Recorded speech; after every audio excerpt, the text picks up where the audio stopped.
Colonel Sophia पर मध्य प्रदेश के मंत्री विजय शाह के अमर्यादित बयान पर सुप्रीम कोर्ट ने जो सख्त रुख अपनाया था और सुप्रीम कोर्ट ने कल एसआईटी के गठन की बात कही थी और एसआईटी मध्य प्रदेश पुलिस ने गठित कर दी है।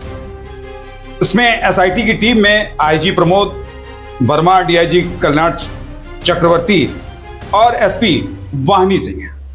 हालांकि इससे पहले कल सुप्रीम कोर्ट ने विजय शाह को कड़ी फटकार लगाई थी। सुप्रीम कोर्ट ने कहा था कि यह कैसी माफी, आप लज्जित हैं, लग नहीं रहा है कि हम जानते हैं कि आपसे कैसे निपटना है।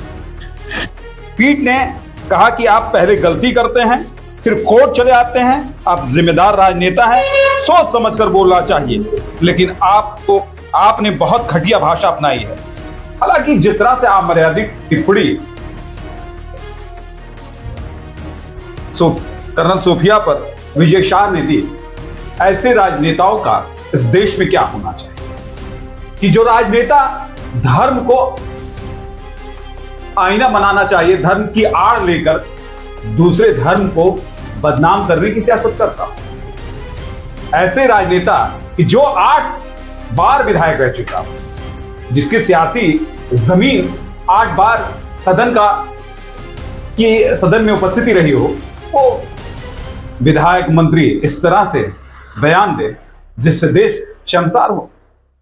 लेकिन यह नहीं बोलना चाहिए ऐसे नेताओं को कि उनके ऊपर भी एक पावर है, अगर कोर्ट ना होती तो शायद ये नेता अपने बयानों से बच जाते हैं। और मुझे एक और बात कहने की गुरु इसमें कि जहां बीजेपी मध्य प्रदेश के कुछ नेता उमा भारती ने विजय शाह के बयान का विरोध किया, वहीं मध्य प्रदेश के मुख्यमंत्री मोहन यादव ने अभी तक कोई टिप्पणी विजय शाह के खिलाफ नहीं।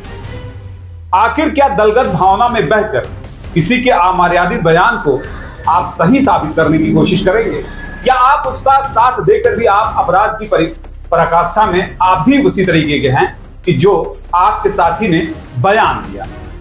हालांकि इस तरह के बयान, अशोभनीय बयान पर सुप्रीम कोर्ट ने पहले ही सख्त रुख अपनाया, लेकिन अब यह सोचने की जरूरत है कि आखिर ऐसे नेताओं की बयानबाजी पर कैसे रुकेगी, क्योंकि सवाल पार्टियों के ऊपर भी है।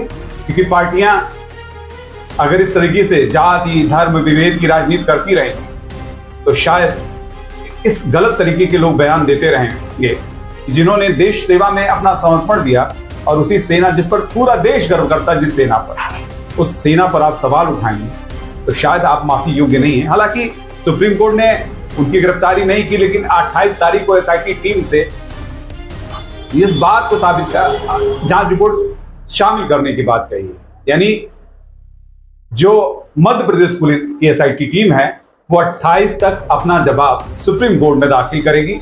इसके बाद इस बात से यह मामला साफ होगा कि विजय शाह कितना बड़े गुनाहगार हैं।